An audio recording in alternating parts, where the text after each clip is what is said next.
I'm going to start tonight just by giving a quick refresher that I'm teaching from the With Every Heartbeat is Life manual. And I'm going to pull that up really quickly just to show you it real quick.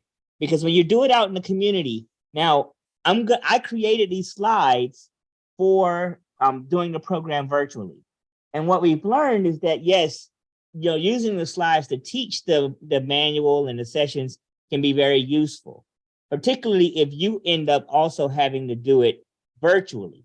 However, when you do it in person, you're going to want to make some adjustments. And I'm just going to share my screen. Now, we're going to give you a copy of the manual, a printed copy of the manual. You should be able to get to the manual in the by a link that I send you in the reminder appointments for this. So if you go back to this meeting invitation, you should see a link there. But if you don't have access to the link, then also just let me know, and we'll be able to get that to you. So we'll provide you a hard copy of the manual. You'll have the virtual copy of the manual by going to the link. There's also some picture cards. And if you ever have to do it like in person, which we hope that you do, then all you have to do is read directly from the manual. You don't necessarily have to use the slides. You can if you want, but it's best to just read from the manual. So you'll see here that it'll tell you exactly what to say in the areas that it says say. So it says, last week we talked about why it's important to cut back on saturated fats in our diet. Now, one other thing I just wanted to point out is that you notice I'm doing session 6 now. We did change the order of the sessions as I'm doing them because there are certain sessions that I think it's ideal that I teach you in person. And also with this particular one, I wanted to talk about healthy weight before I talked about physical activity. So I kind of just changed the order around. And as you teach it out in the community, there may be different strategies. I'm going to go through the entire manual with you from the beginning all the way to the end. You may determine that, hey, I just want to do a session with the group, and then that will be it. I'm not going to do more sessions with them. I'm going to do that one. And you can do that. You can say, if the group, for example, is interested in high blood pressure, that's session 4, then you would just do session 4 with them over the course of that hour, hour and a half, 2 hours. If you decide to go through the entire manual, I would advise that you go in order. I'm not going in order, but you could also make the choice to not go in order as well. But my point is that the manual, though, will tell you exactly what to say. In addition to the script, like the manual gives you the script, it tells you what to say. There are activities in the manual. Now, we are not doing the activities. It's kind of difficult to do them virtually. But you'll see here on the screen now that there's this activity right here, this role play, in which, if you're doing it in person, I would strongly advise that you do the role play. That gets the audience engaged. That gets them interacting, and it makes it more interesting for them. We are going to skip the role plays, but they are in here as well. And in addition to that, there are other activities that we would want you to do. So for session 6, and we're going to talk about this, but we're not going to do the activities. One of the things that we would want in session 6 is you would want to have a scale, and then you would want to also have a tape measure. And you would use the scale to do, collect weights for individuals that are doing the session. And then I'm going to talk about how you use the tape measure a little later. Now, when you're doing it in person, though, and I'm not going to do it here, what you can do is just take a piece of yarn, and it tells you how to do it in the manual. You just take a piece of yarn and you'd measure it out ahead of time for 35 inches and 40 inches, 35 for women and 40 for men. And we're going to get to why those numbers are important. But I just wanted to point out to you that, I'm going to go through the manual using the slides, but everything that you need to do and say is in the manual, and it tells you exactly what to say. In addition to the manual, you do also have picture cards. And the picture cards are here on the computer. You can pull those up as well. But you can, we're going to also give you hard copy, printout copies of the picture cards as well, so that you have those two things. Does anyone have any questions about the manual, accessing the manual, the picture cards, or anything so far? So just so that I'm clear, you're saying when we teach session 6, we're going to be weighing people and recording their weights? You don't have to, but yes, we kind of encourage that to teach. Do you want us to run out of our churches? Pardon? Do you want us run out of our churches? I know, and then even within the session, we talk about BMI, body mass index, and there's a lot of misunderstandings about it. I think we briefly discussed this last week towards the end of the session, that it comes up often that, well, is the BMI meant for African Americans? Because it seems like it would not fit right for African Americans. And we're going to talk about that yes, what has happened is that our perception of what is healthy has changed. And if you go back and you watch some of the old movies with African Americans, or you watch Soul Train, they're pretty thin. They're much thinner than the African Americans today. And there's actually a chart that I can show you. It's not in my presentation. I probably should put it in my presentation, that the CDC has. And it shows the increase in weight in the United States over the years. And it starts back in the 1980s. And there were just a few states with the BMIs greater, like with 10% of the population having BMIs greater than like 25. But now just about all of the states have, at least 50% of their population or more with BMIs greater than 30. So you can see that it's not just a problem in the African American community, it's a problem in the United States that we're getting bigger. And that's bad for our hearts. So part of it is awareness. What Every Heartbeat is Life is all about is awareness. We're not trying to make people feel bad. That's why I say we encourage you to, you could, but you're going to have to make that decision yourself, because your audience. But definitely talking to them about BMI and the importance of having a healthy weight. But that's for their information, right? It's not like we're going to post it up on the board for everybody to see their weight, right? Exactly. It's for their information. If I'm not mistaken, we're going to provide you with scales. We're going to provide you with tape measures. We're going to show you how to, so the tape measures will be for you. You don't hand those out to the audience. And of course, the scales will be for you also. But we'll show you how to take the yarn and measure out 35 and 40 inches, and then how to use that to do waist circumference. Because when you talk about BMI, it's more than just the weight, right? You also incorporate into that the waist circumference. And those two things taken together, having a high weight and a high waist circumference, they're part of metabolic syndrome, which we're going to talk about, which increases your risk of getting heart disease. And so it's all about knowledge being power, knowing that, hey, this is a risk factor for me. So, I had, you have to look yourself in the mirror. I know I'm overweight. I know I need to take the steps, and in many cases, I'm not doing it. But I have to recognize that this is a risk factor for heart disease. And the fact of the matter is that African Americans are dying at higher rates from heart disease than other populations. Part of that is just learning how to live a healthier lifestyle, which means eating healthy and losing weight. Okay, now in the interest of time, I'm going to start presenting. As I said, I'm going to use my slides. When I start using my slides, it's hard to see you.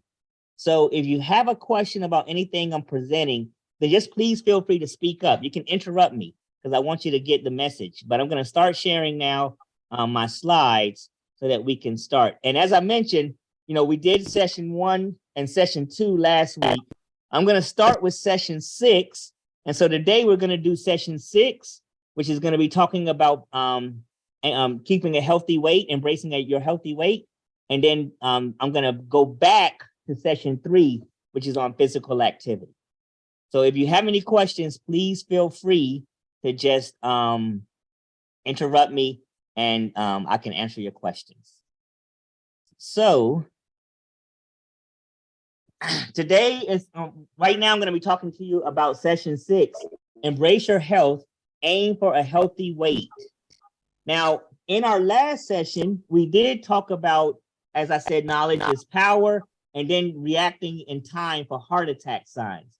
So what to do if someone is having a heart attack. Before each session, there's a quote that we want you to read. And this one is by John H. Johnson. John H. Johnson said, if you can somehow think and dream of success in small steps, every time you make a step, every time you accomplish a small goal, it gives you confidence to go on from there. So what does that quote mean? It means that particularly, when we look at how making life changes, living healthier, we're not going to be able to make those changes overnight, all at once. It all happens, just because we want to change. What we have to do is take small steps, and we have to dream about what that success looks like. Where do we want to end up? And if we can do that, and we can say, I'm going to take those small steps, eventually we can accomplish our goals. It might be, I'm going to accomplish those small goals, but then eventually we will get to accomplishing where we want to be in life. And that's the message we also want to get across to our congregation and to our community.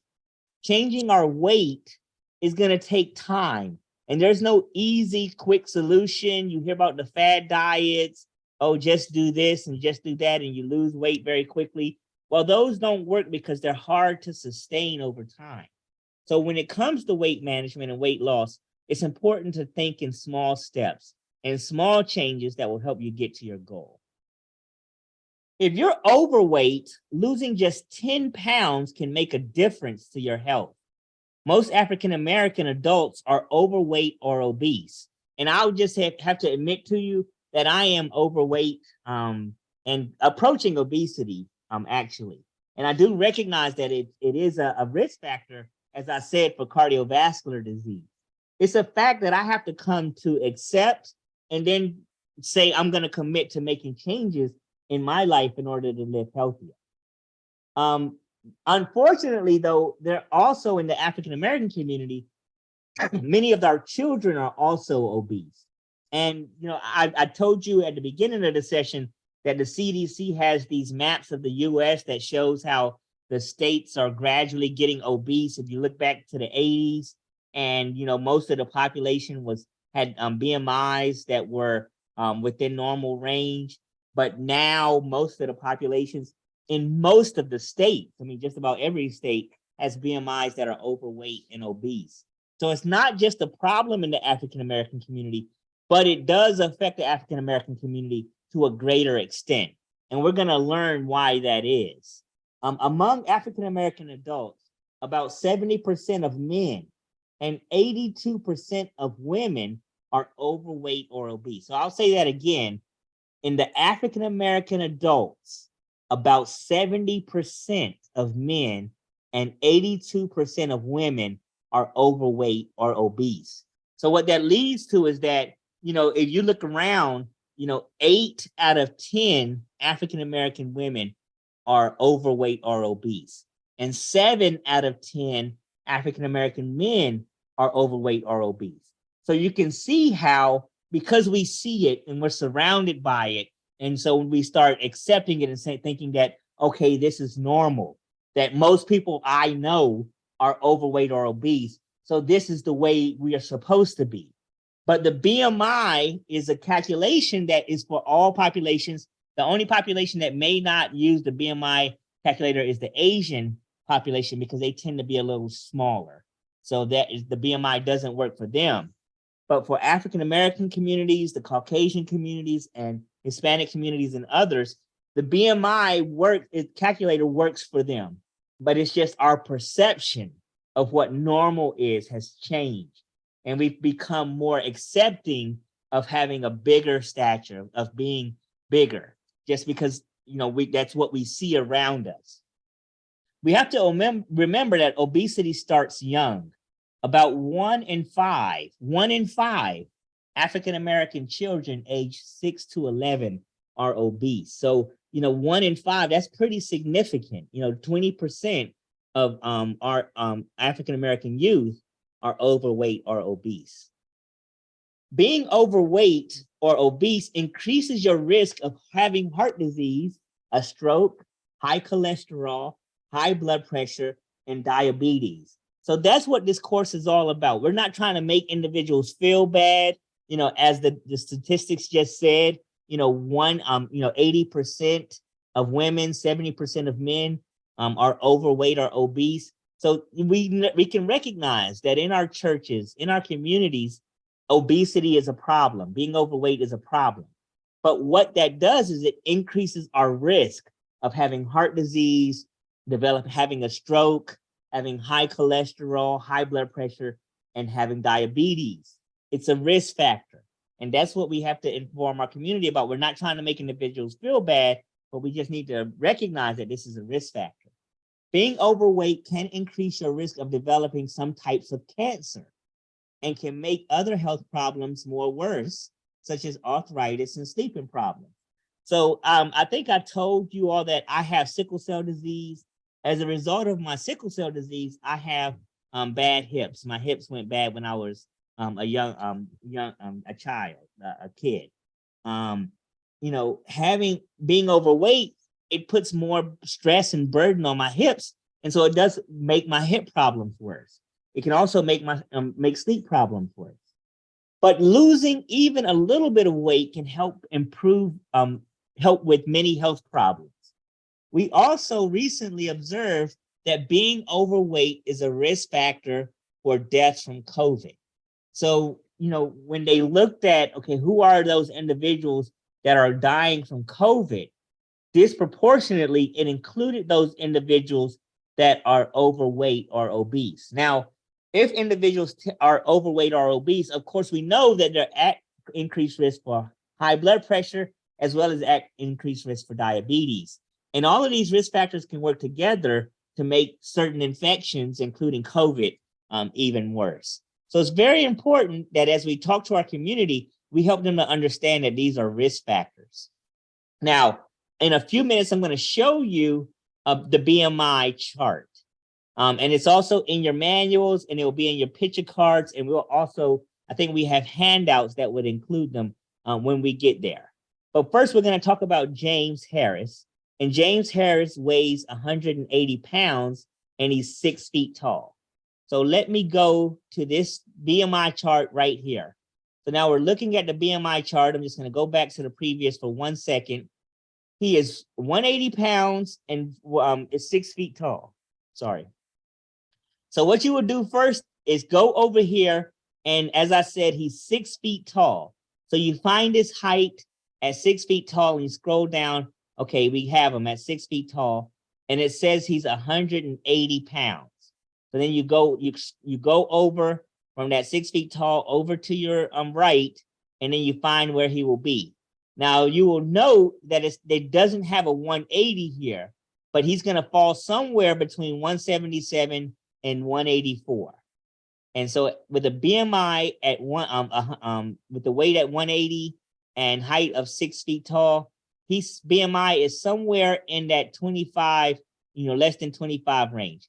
So he's probably normal weight, but borderline being overweight. Okay, so that's how you would use the chart. We're going to talk next about Kyla Harris. So Kyla Harris is 5 feet 5 inches tall. That's about the same height that I am. And she weighs 180 pounds. So go back to previous. Oops, I'm sorry.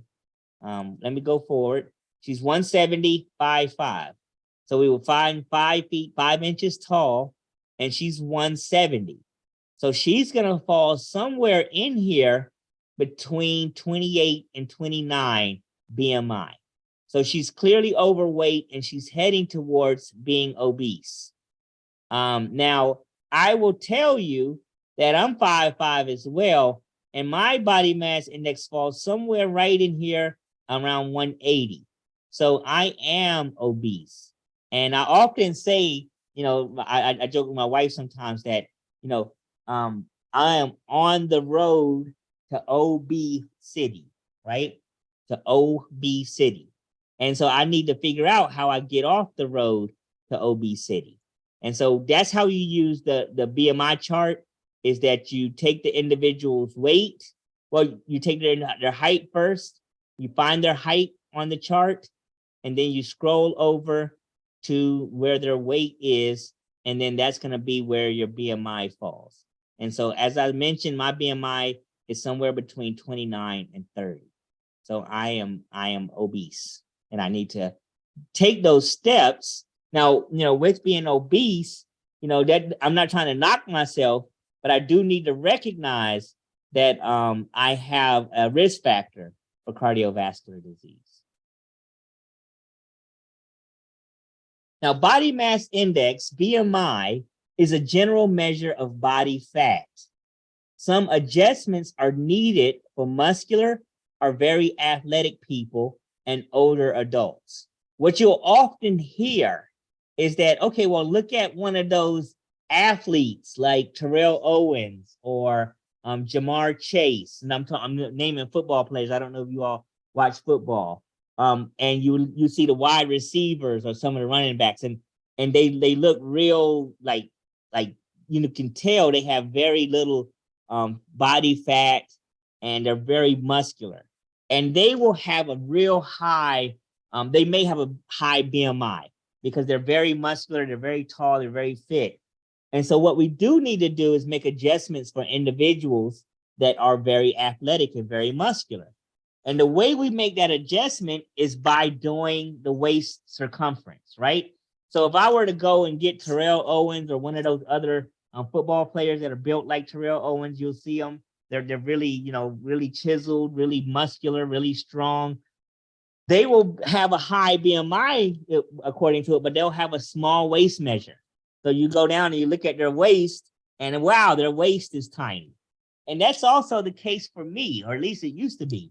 So I used to be such that I had, I was 5'5", and weighed 180, but my waist measure was around 36. So even though I have a high BMI, I do also have a smaller waist. So you can do that, and we're going to teach you how to do it when we get in person. Is to take the waist, the tape measure. You want to measure out 35 for women, and then you want to measure out 40 for men, and then you will use it. Let me stop sharing for a minute and see if you can see me. You'll use it by taking the waist, the tape measure, feeling right where your hip bone is, the top of your hip, and then bringing the tape measure around, and then you'll be able to see what you have there. And as I said, I'm right at 38. You can't see it, but I'm at 38, so I'm not at 40. So I do have, I am overweight, but I have a smaller waist circumference. Now that doesn't mean I'm healthy. I know I'm overweight, even though my waist circumference is less than 40. So you're saying that we have, for those of us who are older, that we get a few points extra on the waist? A few points extra before we're obese? Like if we're short and overweight, like say if I look at the chart, I'm squarely obese, no question at all. Do I get some allowance because I'm older? No, not quite. You still have that risk factor. And but you will look at your waist circumference. And if your waist circumference, we're not giving you an allowance, like with me, hey, my waist circumference is less than 40, but I am still obese. And so I do need to do some work. Being older, actually, so you might have other risk factors. And what we're going to talk about later, I think in this session, as well as in other sessions, is you remember last week when we talked about knowledge is power, and we talked about that risk factor sheets. And the more risk factors you have, the higher you are at risk of having a heart disease or having a heart attack or stroke. And so you got to look at all of that together. Right now, I don't have diabetes, but I have a family history of diabetes. And so on that risk factor check sheet, I'll put down a check for family history with diabetes, though I don't. I'll have to look at my cholesterol. I'll have to look at my blood pressure. Now, with your question, what I would ask next is, okay, say you're overweight and your waist circumference is high. Well, what's your blood pressure? Because now you're starting to check all of those risk factors. And the more risk factors you check, the higher your risk of having a heart attack, having a stroke, or some other problem. So that's what we want to do. We want to make you aware of all of those risk factors. And then not only make you aware, but hopefully, how can we change those risk factors? So in the end of this session, there will be pointers of how to start changing your behaviors. And that's where I'll give you points. If you can start implementing those changes in your life, then we're really talking. Does that answer your question? Yeah, it does. And it's a really helpful point that you got to remember. It's not just the one thing, it's all the different things that add up. Yeah. I think if you're overweight or particularly obese, it does put you at risk of diabetes. And, having diabetes does put you at risk of high blood pressure. And so once you start getting into certain things, and we're going to talk, I don't know if we talk in this session or if it's in another session about metabolic syndrome. So now you're talking about, your risk really starts increasing because you have several things that are happening at the same time.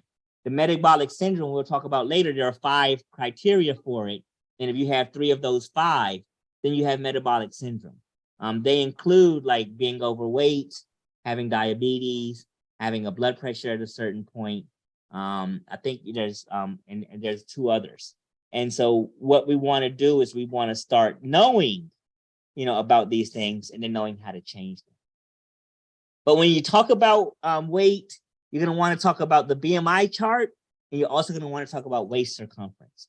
And one of the things about waist circumference is that, you will see individuals and they might be, so their BMI might be really high, but they have a lot of weight around their legs and their thighs, right?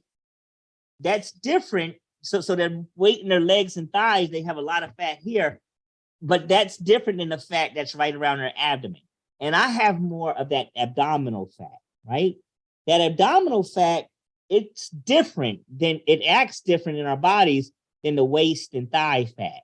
The abdominal fat puts us at a higher risk of heart disease and other problems because it is more active than the other fats. And it also, it's right around our organs, right?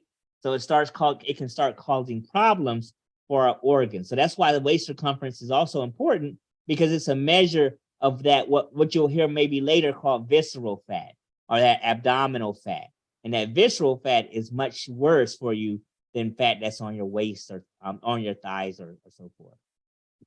So if both your weight and your waist measures are healthy, good for you, try not to gain weight. So just because right now your BMI is at, you're in a normal range and your waist circumference is good, that doesn't mean that you can slack off. You still need to have healthy habits.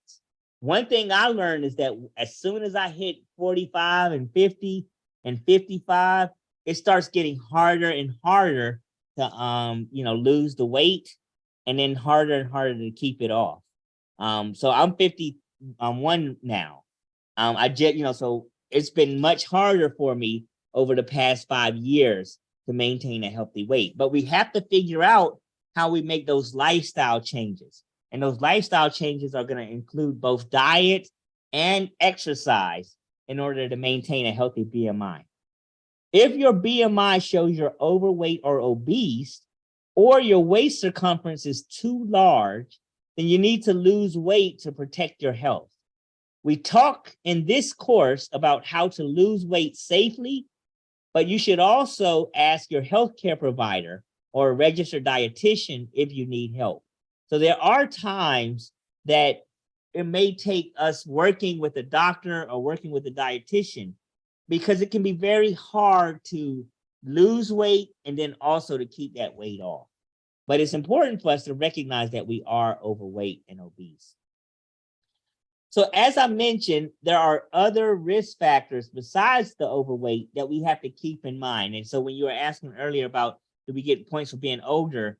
That's a hard question to answer, because in some cases, age alone is a risk factor for heart disease. So as we get older, it's particularly more important that we try to maintain a healthy weight. But the other risk factors, other conditions that can increase your risk of having a heart attack or a stroke include the following, and that's having the high blood pressure that I mentioned. So, if you say, hey, yeah, I have a normal BMI, that's wonderful. But also I'm going to follow up with, okay, well, what is your blood pressure doing? Okay, what is your cholesterol? What are your triglycerides at? What's your blood sugar, your family history? And we have to consider that the weight is just one factor, either good or bad. It's only one factor in maintaining a healthy heart. So now we're going to talk about losing weight safely. Safe ways to lose weight include making healthy lifestyle changes. So it's not about some competition. We don't want to get trapped in fad diets where we lose the weight and then we gain it back. We lose the weight and then we gain it back. We want to figure out how are we going to make those lifestyle changes that we can incorporate into our lives and then endure that over the course so that we can stay healthy. It also may include a healthcare provider's advice. We may need to join behavioral weight loss treatment programs. There are certain times that we may need to take even more drastic steps. So I don't know if you know about Al Roker, for example. He's the weather person that's on, I think it's NBC often in the mornings. Well, he himself had to have, or he decided to have surgery. So he recognized that being overweight, it was a bad place to be for his health. And so at some point in time, he decided to have bariatric surgery. So hopefully most of us won't have to go to that drastic extreme, but we may need to have help to have it done. And sometimes that may include medicines that can be prescribed by the doctors. But you still need to think about what you're taking. I don't know, some of you may remember, I think it was back in the 1980s or so, there was a weight loss medication called Fen-Phen, but they determined that it had really bad side effects. So they took it off the market and got rid of it. My understanding is that there may be other weight management pills or medications that are either now in the market or coming to market. But if you decide to go that route, make sure you're working with your doctor on it. But with this particular manual and this particular course, we're going to talk about how to make healthy lifestyle changes. You want to start by making a realistic plan to lose weight, right? Your plan for losing weight and keeping it off needs to include being more physically active, having smaller portions. So one thing about the United States is that our portions have gotten much larger. What we think of as a normal dinner plate is probably twice the size of what the dinner plate should be. And then you go to some of these restaurants and it's even larger. And I don't mean to pick on like the Cheesecake Factory.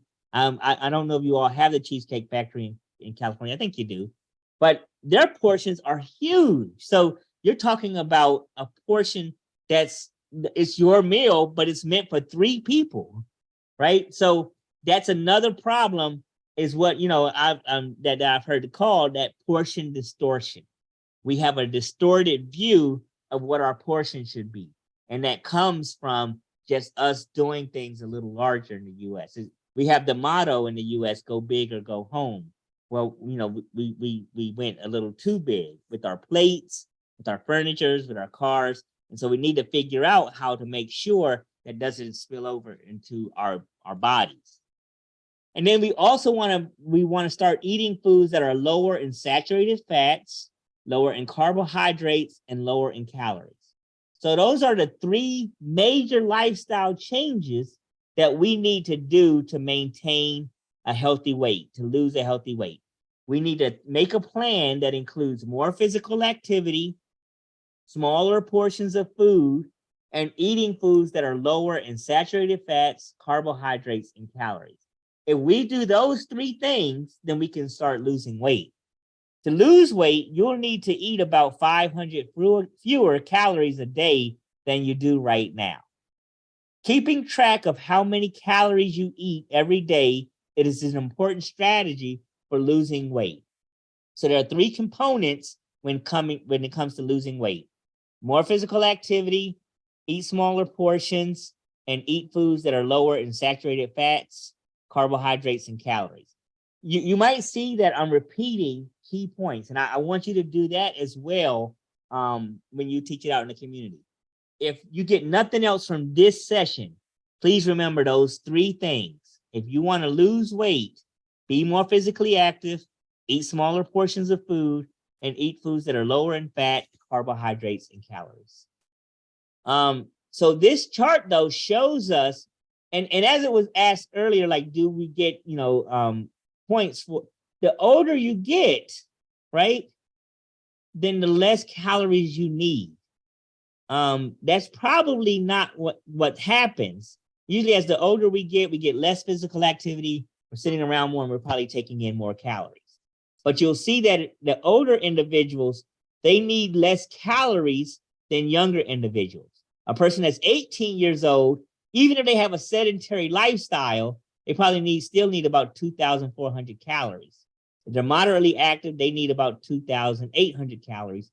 And if they're very active, an 18-year-old that's very active, they need over 3,000 calories a day.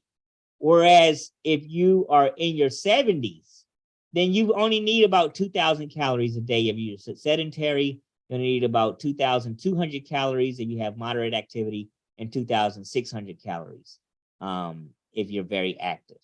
The same thing applies to women, and you'll see here that women, it's even less. So for women that are in their 60s and 70s, they need only about 1,600 calories a day. If they're moderately active, 1,800, and then if they're very active, 2,000. So even a very active older adult needs fewer calories than a sedentary 18-year-old.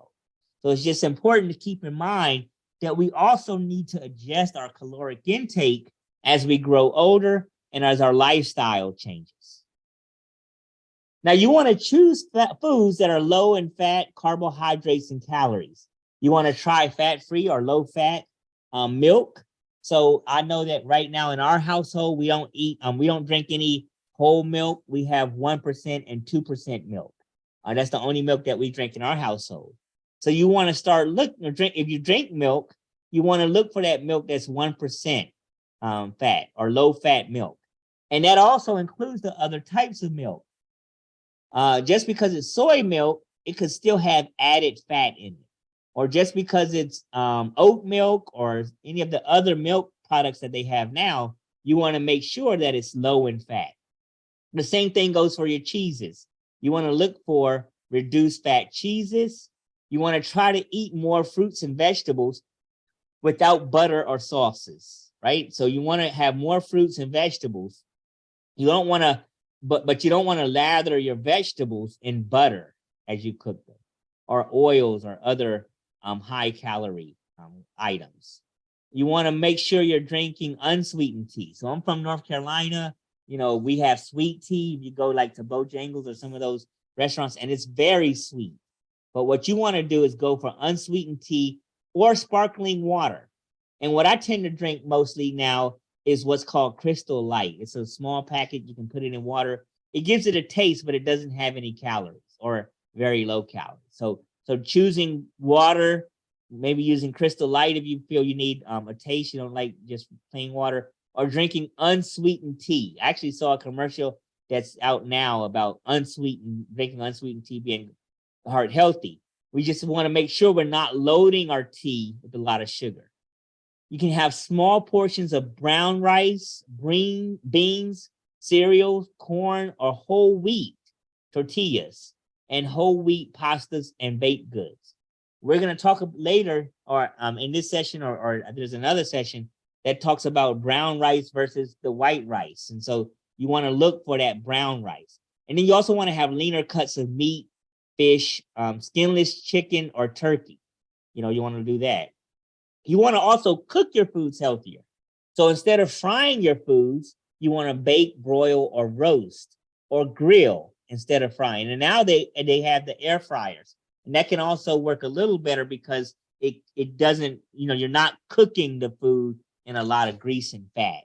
You want to try to cook beans and rice without lard, bacon, or fatty meats. So no putting like, the meats that are really fat in the beans to give it a taste. You want to find another way to give it a taste. You want to avoid cream, butter, lard, and high fat cheeses. So really avoiding lard, avoiding cream, avoiding butter. Those are things you want to do. And we're going to talk later about using a vegetable oil like corn, canola, safflower, or olive oil. And that's what I mainly use in my house is olive oil. But you don't want to use palm or coconut. So, I'm going to show you a graph in a minute. I think it's in this presentation that, coconut milk and coconut, this is presented as, oh, this is healthy for you. And yes, it could be, but it's really high in fat and in cholesterol. So you want to try to avoid coconut. It's not a healthy one for you. Or you can use smaller amounts when cooking. So, you don't want to fill up the frying pan with it. You just want to have enough to, coat it from sticking and get, and to cook with. But you don't want to cook it in a lot of oil and a lot of grease. You just need a little bit. So cooking in a small amount. And then you want to try to use fat-free or low-fat mayonnaise and salad dressing. I think it's in this one. It might be in another one where mayonnaise, all it is fat. It's made from eggs and oil, and it's all fat. So you got to keep that in mind that to avoid things like mayonnaise. Then, as I said, you want to limit your portion sizes.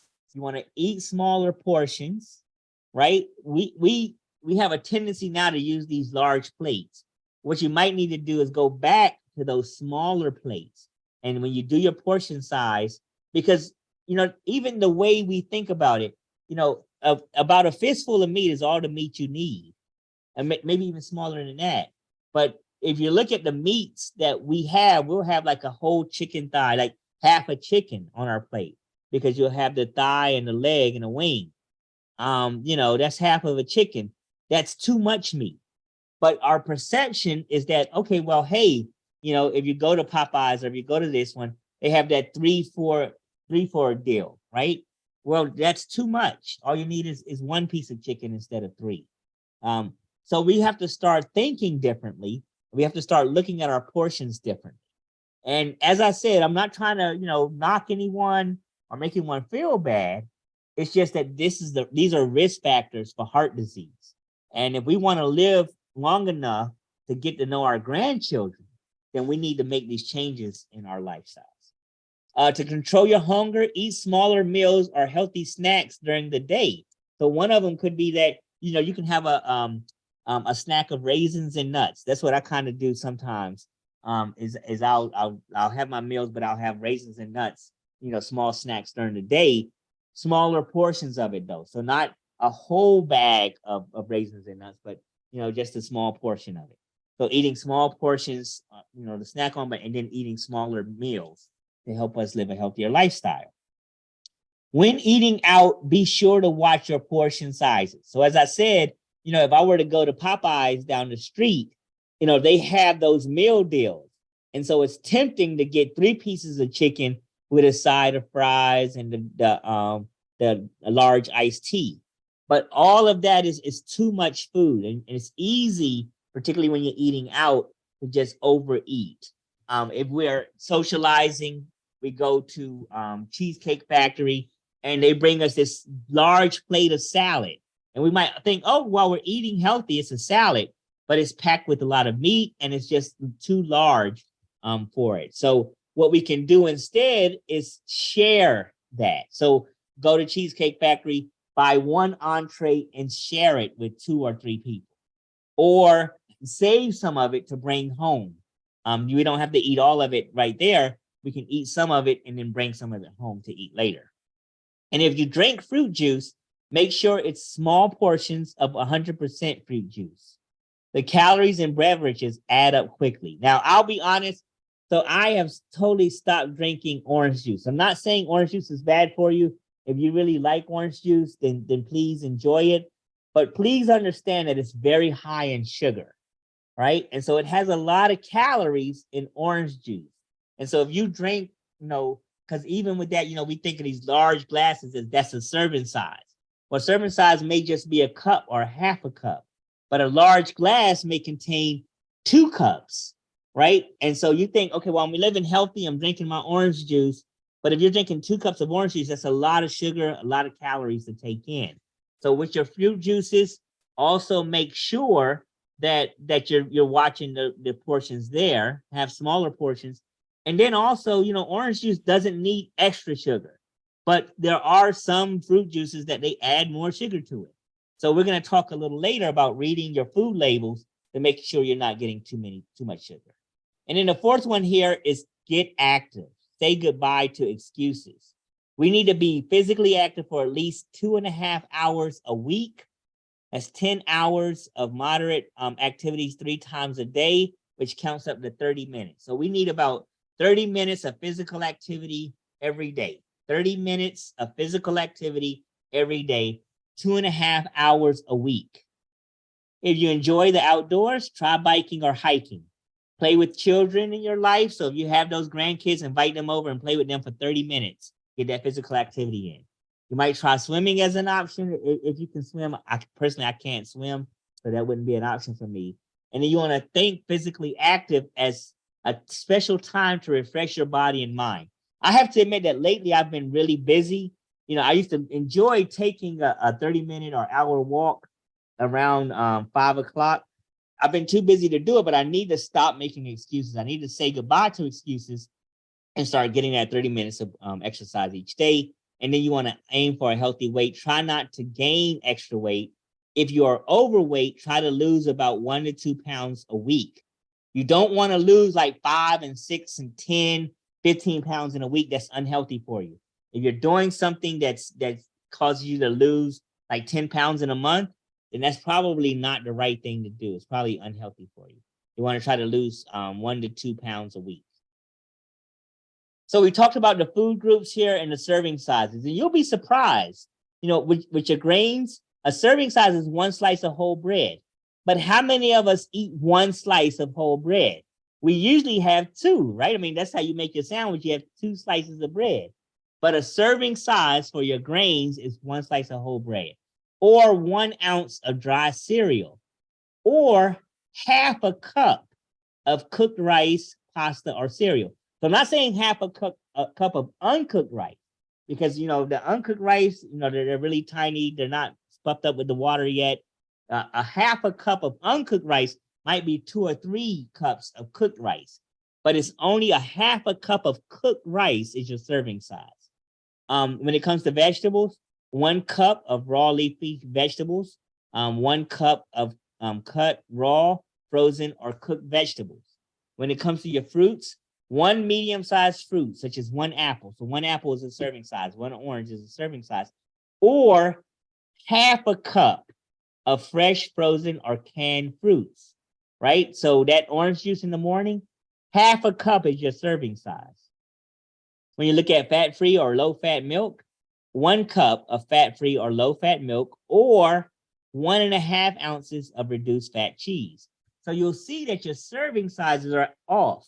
We usually have 2 slices of bread, a whole cup of orange juice, and like 2 or 3 eggs, and that's breakfast, right? Well, we're overeating. We're eating too much. We need to cut that back to 1 slice of bread, so 1 piece of toast, half a cup of orange juice, and 1 egg. That should be breakfast. And then you can see here your serving sizes and your things again, and it's in your manual. So as I mentioned earlier, though, if you get those ads that, hey, you can lose weight fast, that's a fraud. It doesn't work. You might achieve success. Hey, you lose 5 pounds in a week, but you're going to gain it back if you can't maintain that healthy lifestyle. So what we want to do is we don't want to look at losing weight quickly. We want to look at what are those healthy behaviors that can help me to not only lose the weight gradually, but also keep it off over time. So in the community, you will want to do food serving sizes and demonstrations. And And I can't do it in person. I wish that I could, but I can't. But in your manual and on page 170, you'll see the activities. I strongly suggest that you do these activities in the community, because sometimes seeing these activities really help people to understand. And as I said, this is all about making changes, right? It's all about living a healthier lifestyle. And when they can see that, hey, these foods have so much fat, so much sugar, and what a serving size should be. Because one of the activities is that we get volunteers to come up and they, hey, just make a plate like you would if you were at the family reunion. And we tend to stuff our plates with a lot of foods. I mean, we have food hanging over the plates. What we should do is those smaller portions and then learning how to do that. The other thing, and I'm gonna try to do this quickly because I know we're running out of time for this session, is your food labels. And we're going to talk a lot about food labels in this manual. I'm going to talk real quickly about the food labels right now. It's very important to learn how to read your food labels because the government passed laws and legislations forcing companies to put the food labels on to be accurate and say, hey, this is what you're consuming if you drink this. So if I were to drink this, and I'm going to just go off camera, I'm going to, I imagine you can see me maybe. You can look at this, and this one thing of iced tea right here, or of tea, it has 100 calories per serving. So this one thing has 100 calories in it. If I'm at a point that I don't need to take in 2,000 calories, well, I got to look at, well, okay, how many calories am I giving up to have one of these? People tend not to drink just one of these, though. They might have 4 or 5. So if you have one with each meal, say I drink some tea, may not drink tea with breakfast, but I drink something else like orange juice. And then I drink one of these for each of my meals. So one at lunch and one that's 200. And then I have one somewhere under between, that's 300 calories. It starts adding up. And then eventually you're getting to where, wow, just by drinking, I've drank 500, 600, 700 calories. Now I only have 1,300 calories on food. And food is going to be a lot more dense than my drinks. So I might want to go with water so that I'm not drinking calories. But you want to learn how to read your food labels. On your food labels, can have the serving size and the number of servings in that container. In this particular example, there's only one serving size for a container. But you may see examples where it's going to say, oh, well, here's 2 serving sizes. So now you got to double everything here if you drink the whole can, or if you do whatever it is, if you do the whole thing and it's 2 servings, you got to double everything. It's going to have your calories, and the amount of calories that comes from fat are going to be listed. Then it's going to have your total fat. It's going to have your cholesterol, your sodium, your carbohydrates, and your carbohydrates are going to be broken up into your dietary fiber, which is good for you actually, and your sugars. Most products that are not good for you, they're going to have no dietary fiber, and they're going to have a lot of sugar. So this one can of soda has 39 grams of sugar. And, we do a sample where I can measure out 39 grams of sugar looks like. It's a lot. It's almost like half a bag, one of those Ziploc bags of sugar. So we need to recognize that by just drinking this one soda, you're getting so much sugar. You want to also read your food labels to compare. So your regular soda versus your diet soda. Why do we suggest diet soda? Because it doesn't have any sugar. It has a sugar substitute, so it has 0 calories and 0 sugar. Whereas a regular soda has 140 calories. Usually people that drink sodas, they don't drink one soda a day. They drink several sodas a day. And with each soda they're drinking, they're getting 140 calories. So read your food labels. This one sweet tea here has 70 calories. The one that I held up earlier, Nestea, this has 100 calories. And we want to see where those calories are coming from. Well, it's that sugar. It has 18 grams of added sugar. And that's 2 servings. Yes, and it has 2 servings. Thanks for pointing that out. If you look at it, so it's not just 70 calories in this container here. It's actually 140. So if you drink the whole thing, then you're actually getting 140. That means you're getting what is that? 38 calories or so in this drink. 36 calories, 36 grams of sugar. So that's a lot of sugar to be taking in, and you're just drinking it. It's just, oh, something I have, I'm drinking. It's not like you're eating. So, in some cases we try to excuse that. Oh, it's just drink. It's just a drink. Well, that drink is giving you extra calories. Now, because we're running out of time, I'm gonna just say you should look at this in your manual and go over this definitely with your group. So you want to look at this choice that someone has to make. I think it's Pam. I can't see who it is. Or I'm saying Tina and her family.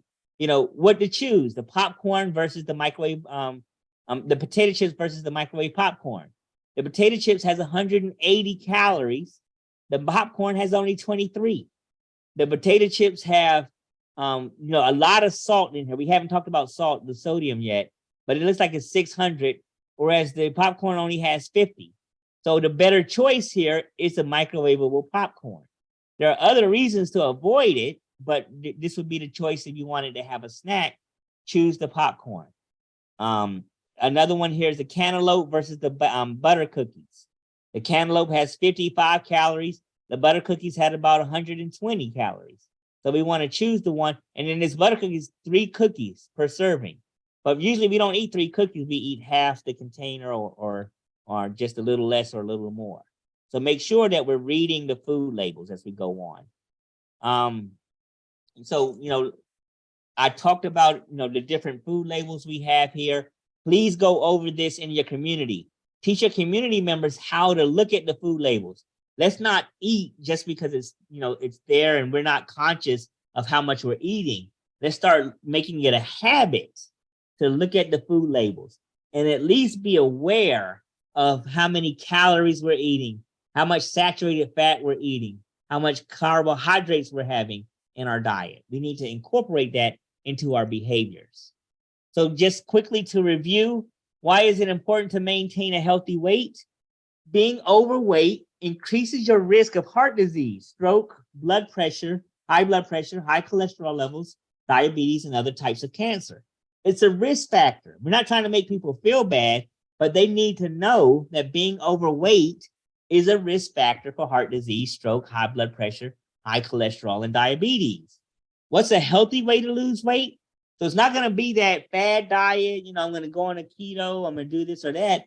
It's eating smaller portions, choosing foods that are low in saturated fats, low in carbohydrates, and low in calories, and increasing our physical activity.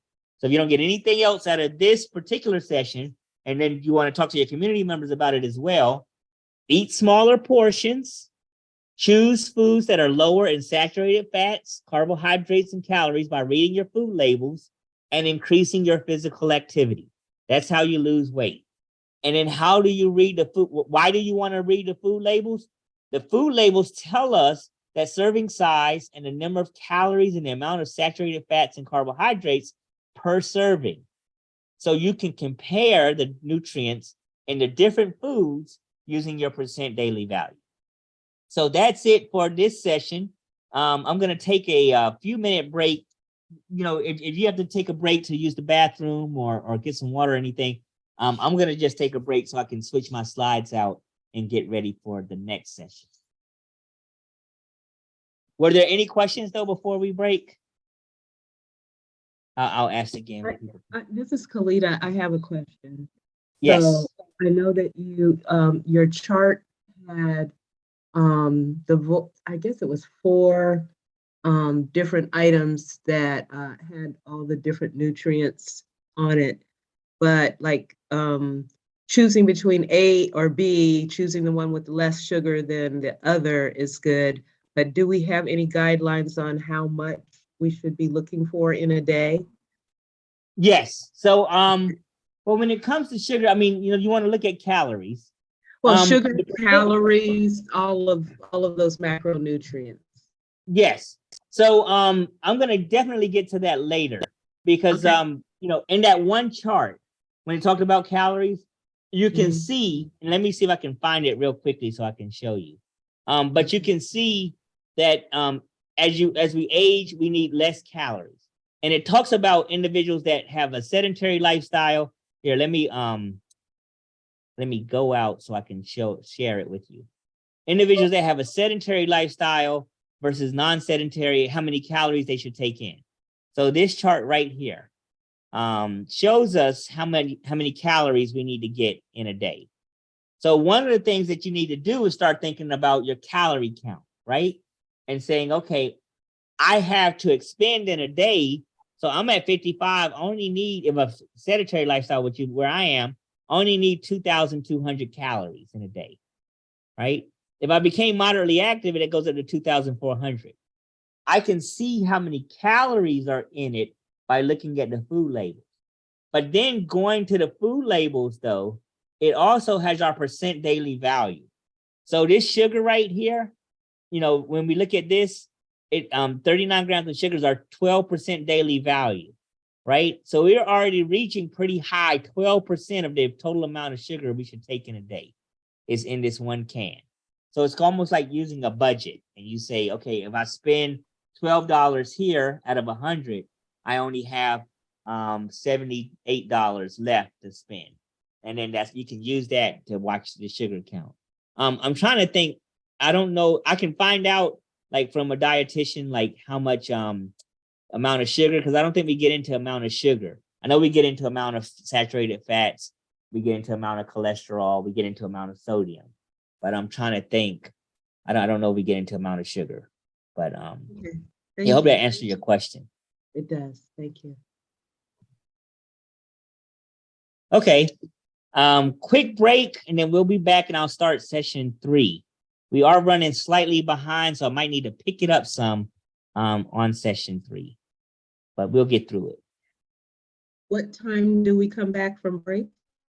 Come back, let's say at let's say 10:10, or I'm sorry, yeah, what time is it there now? 6:10. Let's say 7:10. 7:10. Let's say, yeah, 7:10. So it should be 7:07 now, right? Yes. I'll give you 3 more minutes, and then while you're doing that, because I just got to pull up my slides real quickly to present. I'll keep that open.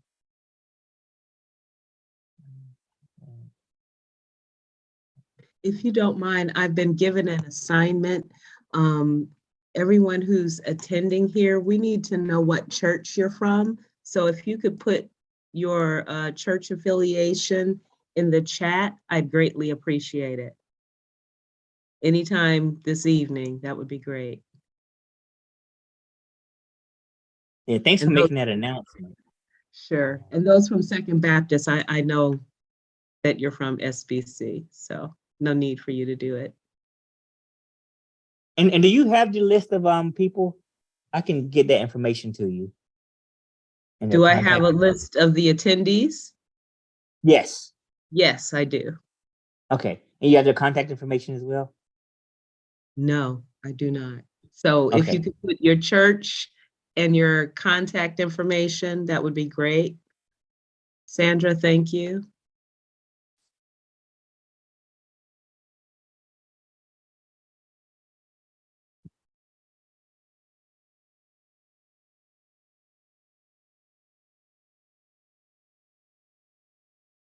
Thank you.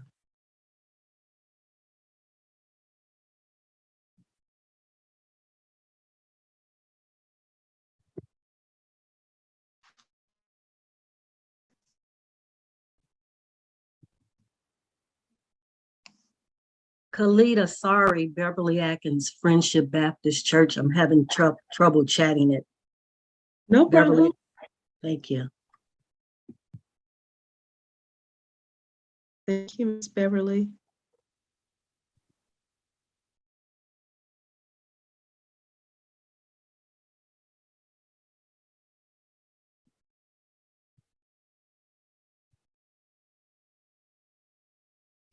Do you know how to copy and paste from the Yes, sir. chat? Yes, sir. Does it come How'd you in know pretty that's what I was doing? I just know that them coming in pretty fast. I know that's what I would do. Uh-huh. I'll give you a few more minutes so you can get it down, because it looked like a lot of them came in. I appreciate that. Just let me know when you're ready, and then we can. Okay. But no rush though. Just take your time. Yes, sir.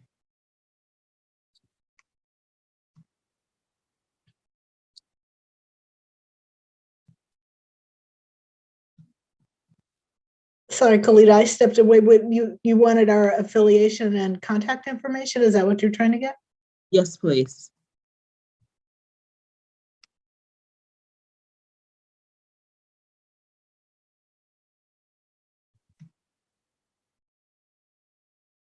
Yes, Janice, I am feeling a little better. Thank you. Yay. Yeah. You sound better, at least. Yes. Well, let's put it this way. NyQuil is my friend right in through here. But even without the NyQuil, I am feeling a little bit better.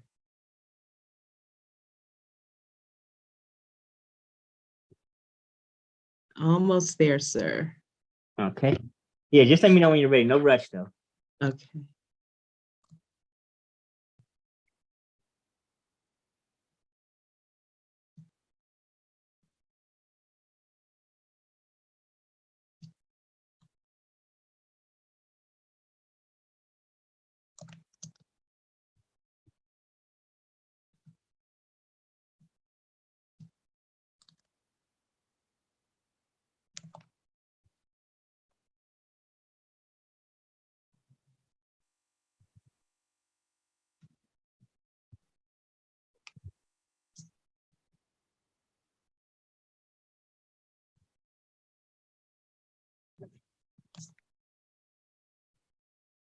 Awesome. I think I'm done.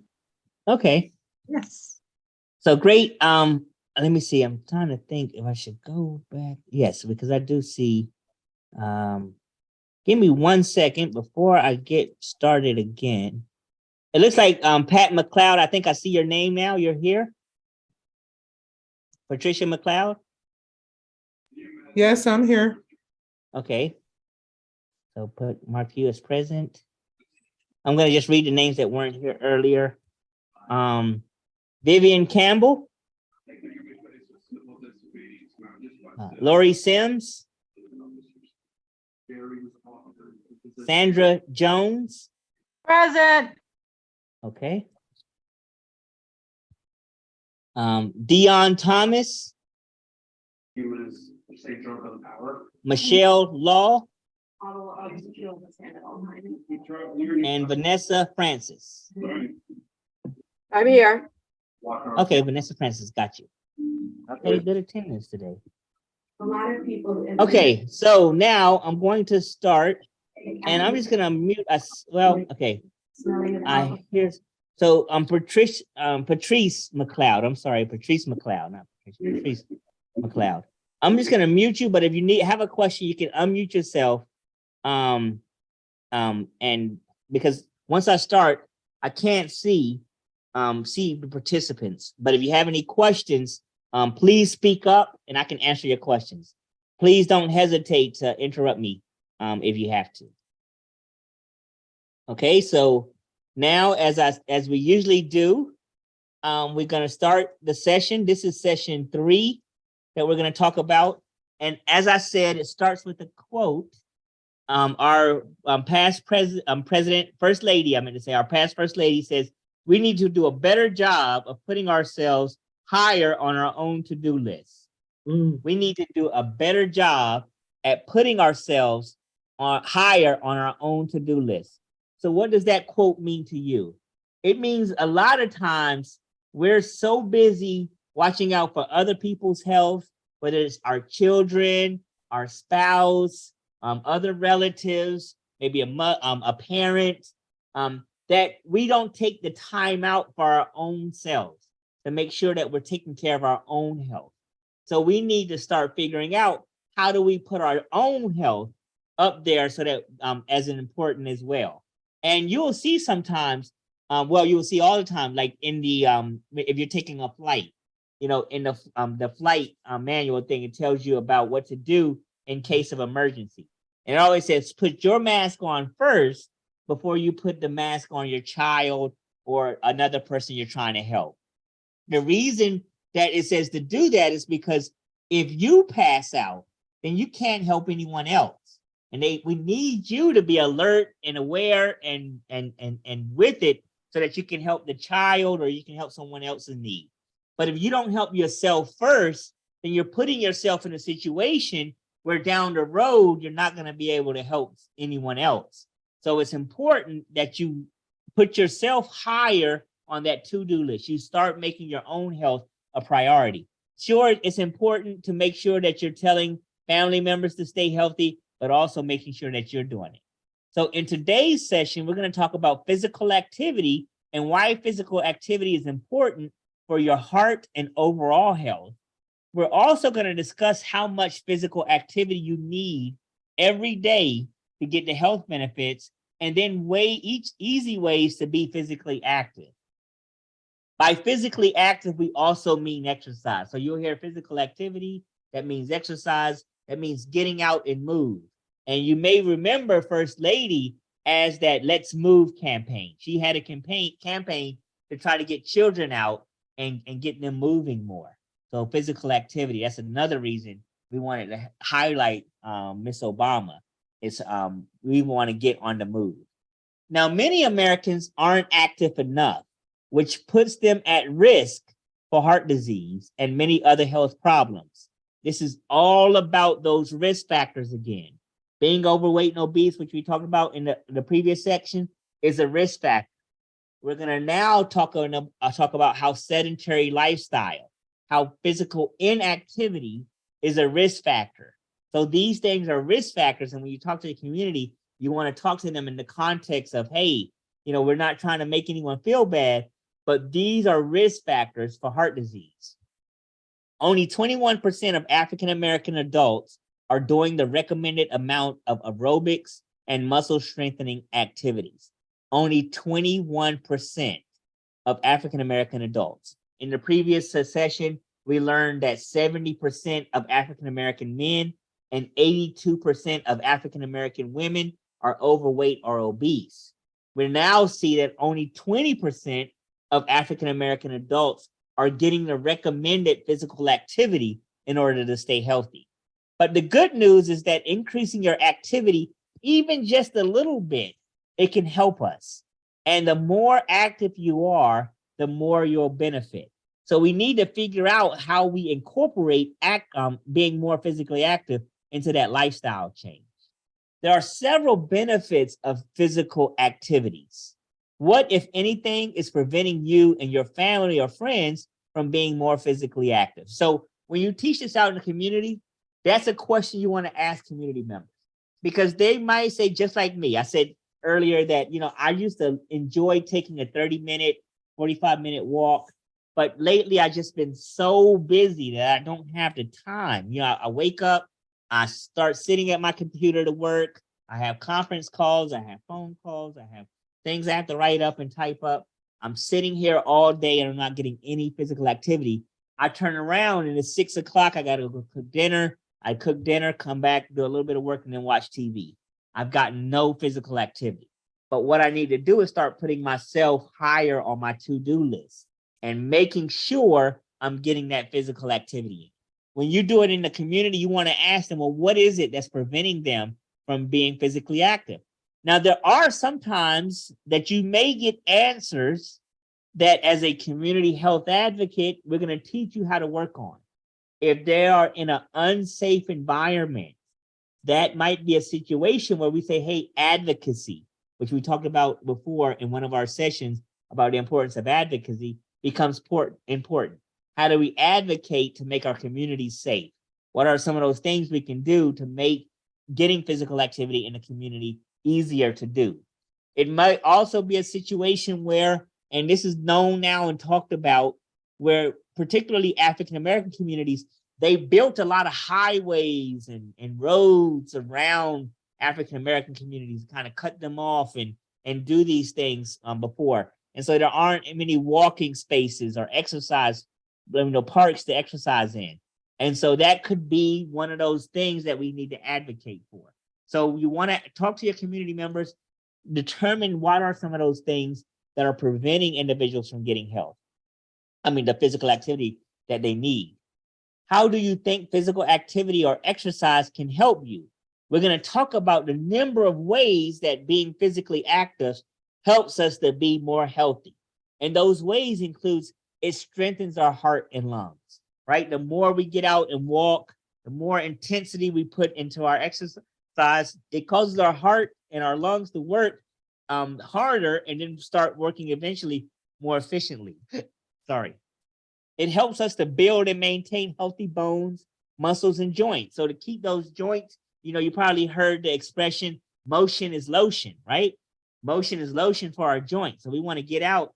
If you want to keep your joints really healthy and movable, then you want to get out and exercise. It helps us to control weight, have more energy, improve our mental health and mood. So many times I just like taking that walk by myself. I get to think, clear my head, work through things in my mind. So it's great to help our mood.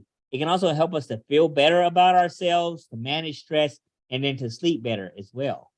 The benefits of physical activity also include, it can help us to lower our blood pressure. It can help us to raise the levels of HDL. HDL, remember, H for healthy. We want to keep that high. We want to raise our HDL levels. Keep it high, H for healthy. It can also help us to control our blood sugar and also lower our risk of getting heart disease, diabetes, and cancer. So what do you do to be physically active? Now, we might think of physically active in the context of, oh, I need to go swimming. Oh, I need to go running. Oh, I don't have time to do a jog or a hike. Well, there are other ways to be physically active. Many of us think about aerobic activities, those running, the swimming, the biking, all of those as physical activities. But there are others as well, including dancing. So, every now and then we can get up and we can dance. We can have a dance off with our children or in our family, just, dancing for 10, 15, 20 minutes is good physical activity. So aerobic activity, like walking fast, is the best type of physical activity for your heart and lungs. Aerobic activities, like walking fast, that's one of the best activities for your heart and lungs. During aerobic activities, your heart beats faster and your breath becomes harder than usual. So depending on the intensity level, and we're going to talk about that in a minute, your breathing might become harder. But that's the best type of activity. But there are other types as well. So can you think of some of the other type of aerobic activities? So running, right? When you're running, you start breathing harder, your heart starts pumping faster, and then it's much harder to talk. You don't really want to talk while you're running, right? I mean, that's not something you want to do. Swimming, that's another one that, hey, when you're swimming, you're getting that aerobic activity in, your heart rate's going up, your breathing's becoming more burdensome. So it's hard to really talk that during that time. Biking is another one. You can talk, but it's harder. And then also dancing, depending on how much dancing you're doing. You're getting out there on the floor, you're grooving for an hour. That's good aerobic physical activity. It becomes hard to talk, but yes. I was just saying, get it. You doing your dance over there in the chair. Get it. Exactly. So you can even do the dance in the chair, right? Yeah. So we can teach individuals. If we go into nursing homes and they might say, oh, I can't stand up. Well, you don't have to stand up to dance, right? You don't have to get up to get down, is what they say. All right. And then also jumping jacks, right? That's another activity that you can do. Those are some of the best types of activity, but remember that there are other types as well. There are also activities that you do mainly to strengthen your bones and your muscles, right? So that's like weightlifting, right? I'm doing push-ups. I may not get too winded. I may get a little winded, but that's not aerobic activity. It's more of that anaerobic, that muscle building activity. So doing push-ups and sit-ups, weightlifting, heavy gardening, and yoga are all examples of muscle strengthening activities. You want to do those as well. You want to strengthen your muscles, and you should do those at least twice a week and try to do that to strengthen your legs, your hips, your back, your chest, your stomach, your shoulders, and your arms so that you can stay physically active. But those are more for building that muscle. So you have aerobic activity, that's like running, swimming, biking, and then you have that, what you call anaerobic, that muscle building activity, such as push-ups, sit-ups, and weightlifting. Running, walking, jumping ropes, and lifting weights are some activities. They also strengthen your bones. So even though you're walking, it's not as intense as that the leg press, but you're building that muscle as well. If you're jumping ropes, sure, it's not as intense as I mentioned, that leg press or lifting weights, but it's still building muscle as well. So as I mentioned earlier, you have different levels of intensity with physical activity, right? If you're running, all out running, that's really considered really vigorous. It's really intense. If you're walking at a moderate pace, you'll say you're walking with a friend, you're not walking fast, you're just like average walking to the store, that's considered like a moderate intensity activity. And then if you're just around the house, you're doing a little cleaning, you're standing up and you're walking around and you're, doing a little cleaning in the house, that's considered like a really light level of intensity. Intensity is how hard your body is working during your physical activity. Light intensity activity like cooking or picking up the house don't require that much effort. During moderate intensity activities like a brisk walk, you should notice that you're starting to breathe harder and your heart is beating a little faster, not as much as if you were running. During those vigorous intensity activities like playing a game of basketball or jogging, you're working even harder and you can't really talk. You can't say that many words. You have to stop and take a breath. So you want to also consider the intensity level of the activities that you're doing. Moderate and vigorous intensity is better for your heart than light intensity. So although cleaning the house, doing a little bit of cooking, yes, that's considered exercise, but you're not really getting that heart rate up. You're not really driving your heart to work harder. So because of that, it's not really, good for your heart as that moderate to vigorous activity level. But even at light activity level is better than doing nothing at all. So it's better than sitting around eating potato chips and watching Oprah or some other show. So you want to look at the intensity level and then try to increase it gradually. If you haven't been out walking for a while, and as I mentioned, I like to get out walking, but it's been some time. I don't want to get out there and then all of a sudden, hey, I'm going to start walking up the biggest hill on the block, right? Because I may not make it. I may have to gradually increase the intensity level. So since it's been a while since I've been out walking, I may, hey, okay, I'm just going to walk down to the corner a little bit, not too far, make sure it's level ground, and then not that intense. But then after I start walking for about a week or so, then I can go a little further, a little faster, and then also start incorporating little hills and making it more intense. And then I want to build up gradually to where I'm walking faster, I'm going up hills, I'm doing everything to really start getting that exercise in and having that intensity level that I need to get my heart rate up, to breathe harder, work my lungs so that I can improve my health. Now, children and adults need exercise, right? Both children need it and adults need it as well.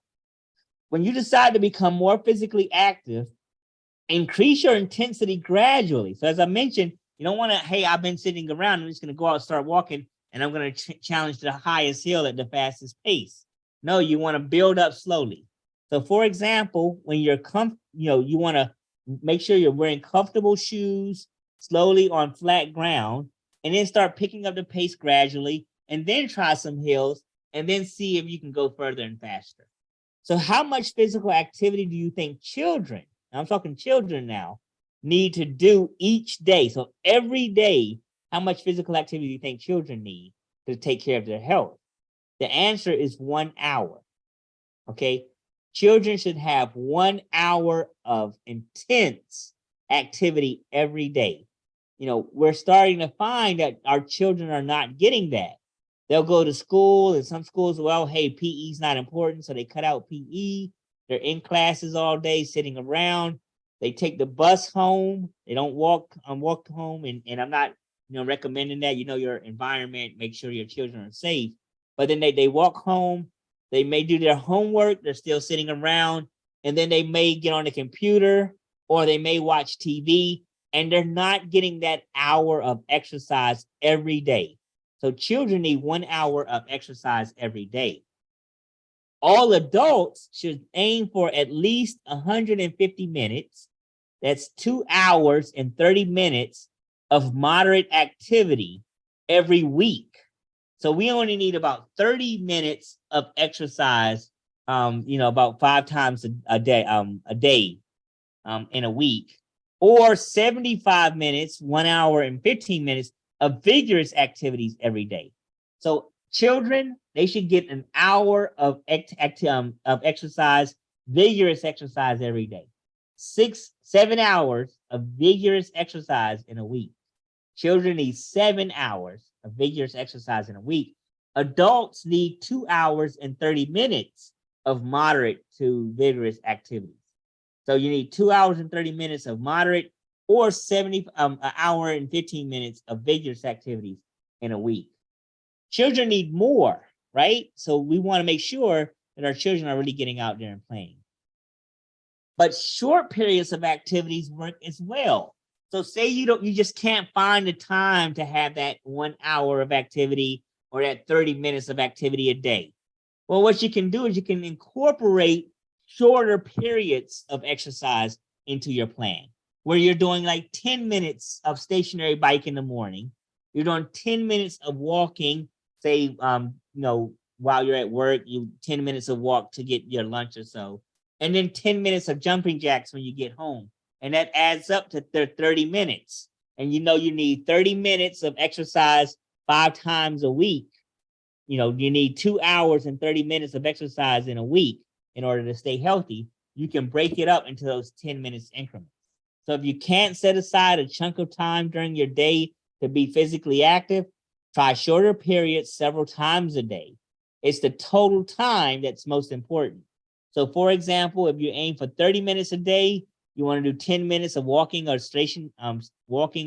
taking a stationary bike, 10 minutes of walking during like a lunch break, and then 10 minutes of jogging or doing jumping jacks in front of the TV for your total 30 minutes. You can also build up to an hour, and you can have that in increments. So you can have 10 minutes of jogging, and then 10 minutes of dancing with the family, 15 minutes of walking around at the mall or walking around in your community. Play maybe 15 minutes a quick pickup game of basketball, and then 10 minutes on your stationary bike to give you that hour. Start trying to incorporate. You can do it in those 10-minute increments or those 15-minute increments. You don't have to do the full hour at one time. You just need to make sure that you're starting to get that 30 minutes a day, that hour of exercise in. So here are a few other things to know before you start, right? Healthy people who don't have heart problems, they really don't need to check with their doctor before they begin the exercise. So, I don't have heart problems that I'm aware of. I can go ahead and just jump out there and start doing it without talking to my doctor, because I don't have any risk factors that, hey, if I start exercising, that can put my risk at health, my health at risk. If you have people that do have heart problems, though, or a chronic disease, such as heart disease, diabetes, or high blood pressure, they need to talk to their doctor before they start exercising. We're going to talk about why that's important later. But think of a person with diabetes, right? With diabetes, their blood sugar is not under control. They may be taking medications to help keep their blood sugar under control. So if they're taking insulin, right, and then they start all of a sudden running, what is the running going to do? It's going to start consuming that blood sugar, right? Because their muscles need that blood sugar.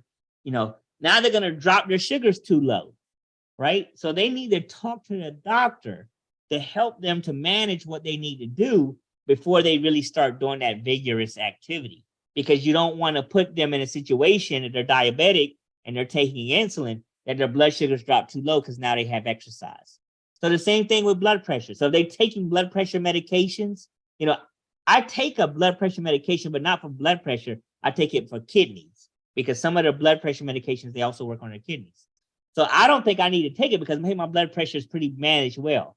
But if you have someone that's taking blood pressure medications, that blood pressure medication is trying to keep their blood pressure down, but now they're getting out running and they're exercising, that blood pressure medication is keeping their blood pressure down, and now they could pass out because, hey, their blood pressure, is not properly managed. So if they have heart disease, if they have diabetes, if they have high blood pressure, they should talk to their doctor before they start getting into exercise.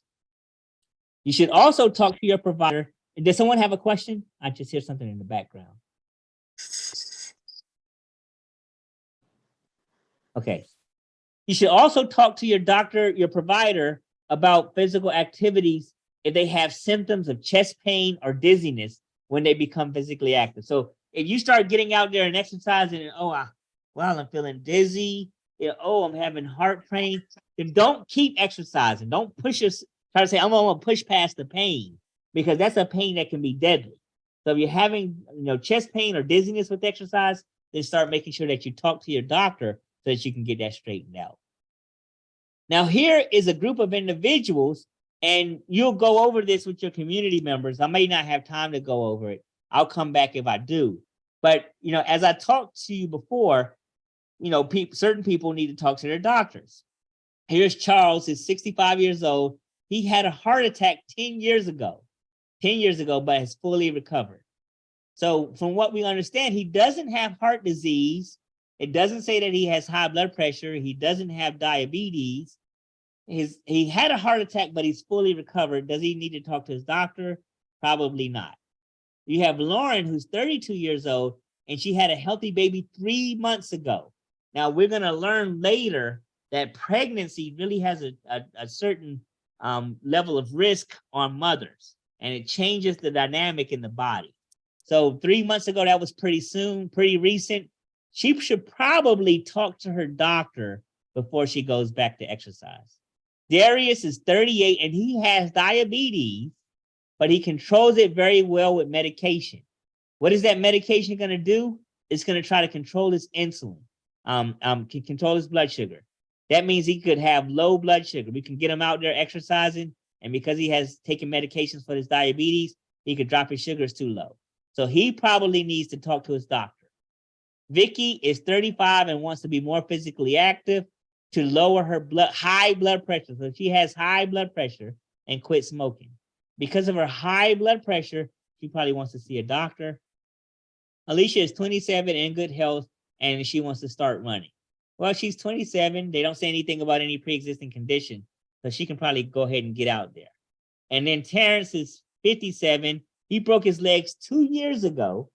2 years ago, broken leg, no other problems, and it's healed well. He wants to start running. So with that, we will probably see that, hey, Charles, even though he's had a heart attack, if he doesn't have high blood pressure, he doesn't have diabetes, other risk factors like that, he probably doesn't need to see his doctor.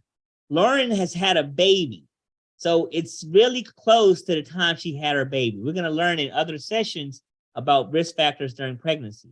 But with pregnancy, that could be a risk factor, so she might need to talk to her doctor because it's pretty soon after.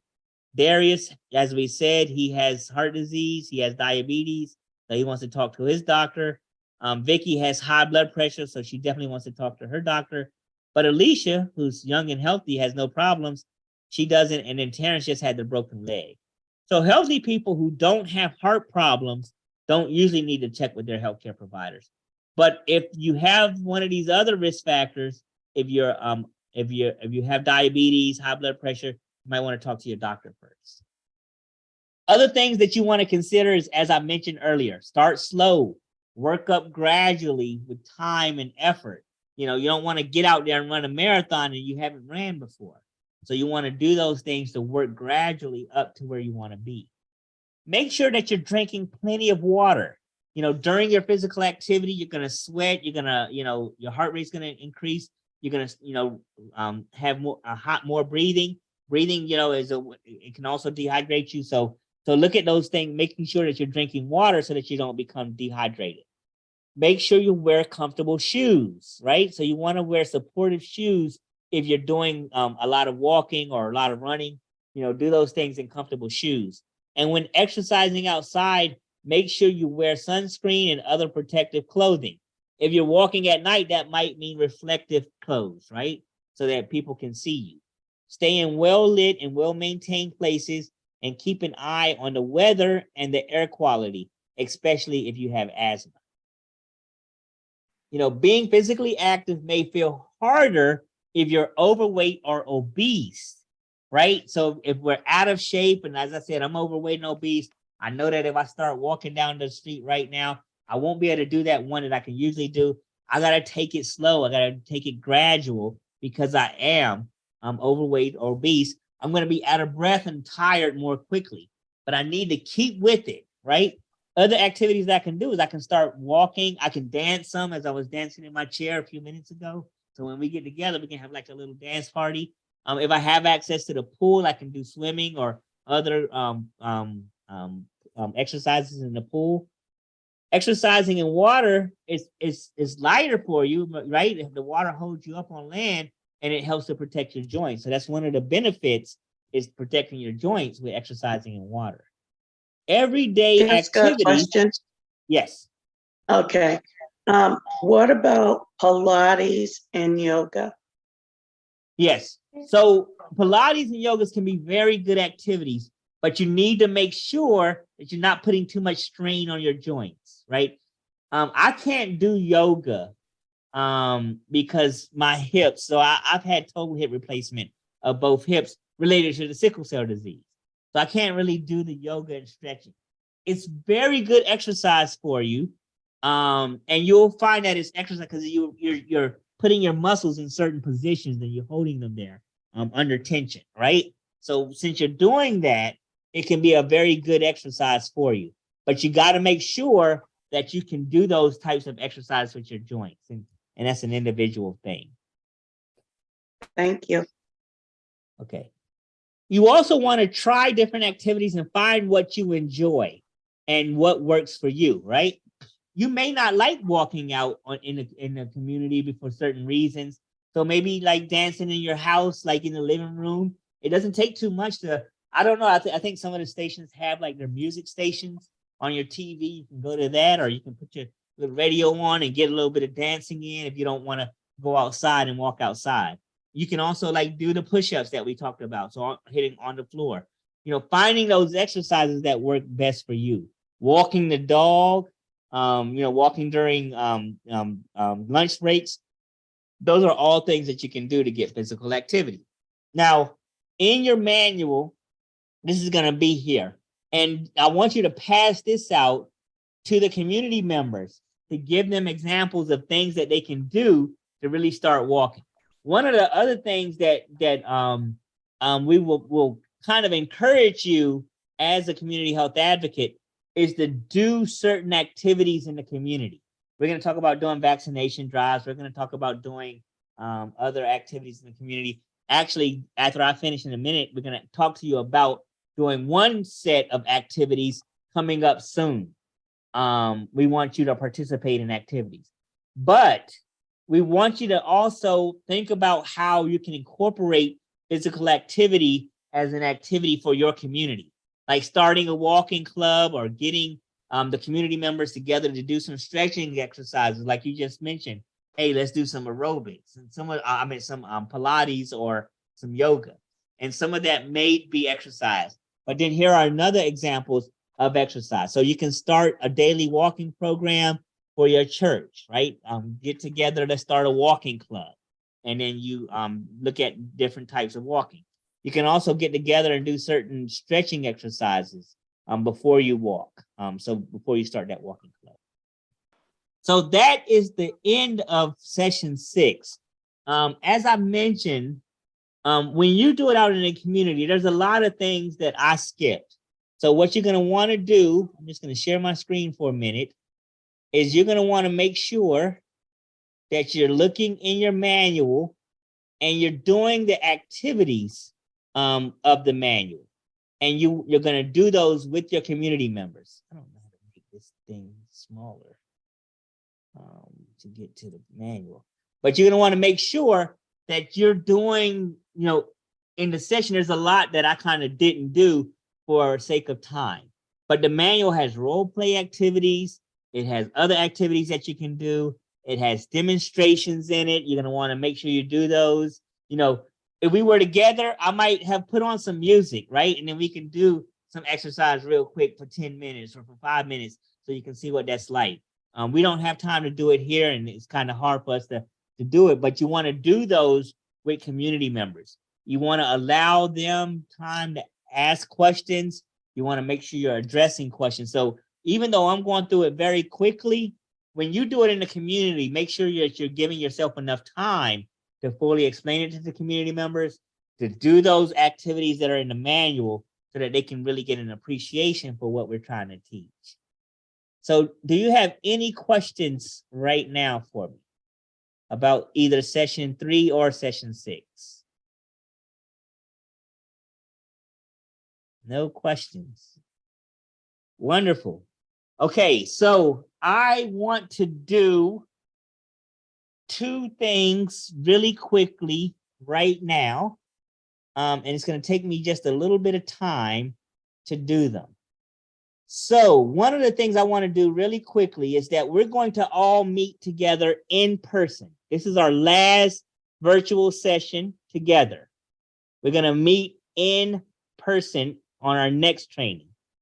That's going to be on November 12th. And I believe it's at Friendship Baptist Church. Nisi will come on in a minute and tell us more. But we're going to be meeting. That's correct. Friendship Baptist Church, November 12th, starting at 9 a.m. your time. At that time, we're going to have you teach sessions from the manual. And so I'm going to divide you up now into groups so that you can do your sessions. So I am going to really quickly read off your name, and then I'm going to say, session 6, I'm sorry, 8, 9, or 10. So let me just do one thing real quickly. Okay, let me go with who's here. So Patricia McLeod, you're here. You are session 8. Session 8, okay. Okay. Sandra Adolphus, session 9. Are you gonna try and set these up where we can do it with members from our church? I mean, how are you gonna do that? Yes, so we could do it that way. We would just need to make sure that there's enough people. Yeah, but otherwise, how are you gonna do it? I mean, are we supposed to set up a Zoom call? We gonna make phone calls? Yeah, What? you can set up a Zoom call. I can help set up a Zoom call for you. So Danielle, I think the question is, and correct me if I'm incorrect, is around how are we going to do the teach backs on the 12th when we get together, not for the future. But you're grouping people together now for them to be able to work on the sessions for teach back on the 12th, correct? Correct. Yes. I think the question was related to them getting together now. So if they're at the same church, I guess they can meet up at the church together versus like us setting up a Zoom for them. We can do it either way. The concern would just be, would there be enough people from each church? Like if there's only one person from Friendship, for example, if it's not even. So let me. So what was your thoughts when you were thinking about people getting together to do these sessions to be able to teach them? Well, I was thinking that we could set up a Zoom, but that I might not be able to do that. Actually, let me work with Miss Kalita. Would it be possible to just work with you and we provide assignments? Sure. I'm willing to do that. Because you have the list now from the churches. I have some of the contact information. So Miss Kalita, I'm going to work with her. I'll probably just go through how to figure something out, and then we'll work with you on getting that. So, doctor, I have a question. Yes. So your thought was, this is Irish Jacks. So your thought was that we would literally just role play off the cuff from the manual, and that will give us our actual introduction and first example of demonstrating it right out of the manual, regardless of who we get partnered with. Yes. Okay. So after we complete it, and I do have to admit, I don't know the what your environment looks like. So I'm in Georgetown here. It's a small community. So getting to someone that's in Georgetown would, not be too difficult. But in terms of when you implement the manual out in the community, you're probably going to do what Miss Sandra Adolphus said and work with members from your church. But you might sometimes work with people that are not from your church as well. So if, like, there's a community activity going on, then all of you can work on the activity together. But yes, we want to kind of, you get a sense of what it's like to teach the manual, get used to looking at the manual and reading from it, and hey, how would you set it up so that we can look at you? And then also working with the people here that are being trained. But I just need, I guess, give more thought to it. And what I'll do is work with Miss Kalita, and we'll figure out the best way to give you the assignment. But again, on November the 12th, that Saturday, the expectation would be that just like you went through session 3 and session 6 today, if we were assigned session 8, we would own that hour and we would walk through, present the cards, drive the conversation, engage people with the activities, etc. That's what we would be doing. Yes, on the 12th. Exactly. Okay. Exactly. And I think I have about 15, 16 people here. On the sheet, we have about 20, but I think maybe 2 haven't showed up. So, I'll work with Ms. Kalita. We'll make sure we get in touch with you, but we'll divide you up in a way that you can work together. It is, so, it's next Saturday. No, it's not this Saturday, but next Saturday that is happening. So, you'd want to read through session 8 if you're assigned session 8. Maybe work with your team to plan out who's going to do what. So that you can kind of get a feel for what it's like to teach the manual. Okay. In the first session we had, you presented a schedule of things that we would be assigned. Do we have an assignment November the 8th, or would we just be prepping for November the 12th? So November 8th. It was a spreadsheet. No, November 8th, there is no assignment. We decided, and I'm gonna pull that up. Let me see if I can find it real quickly. The calendar. I'm gonna share it. I still have to flesh out details for, give me 1 second. I still have to flesh out the details. November 8th was election. November Yes, 8th was election. Yeah, so we're not gonna have it on November 8th because it's election night. We need so the assignment is to make sure you vote. Yeah, your vote is very important, a big part of advocacy. There's gonna be 3 self-directed, there's actually gonna be about 5 self-directed sessions. They're not available yet. I do apologize about that, but they're gonna come. And we're gonna get those to you so that you'll go on and do that. But we'll graduate you ahead of time. The self-directed learning is gonna mainly be what cardiologists see as very important. So this is the Association of Black Cardiologists. A group of cardiologists they figure that congestive heart failure and atrial fib is very important. Therapies, including what's called TAVR, transaortic valvular replacement, is very important.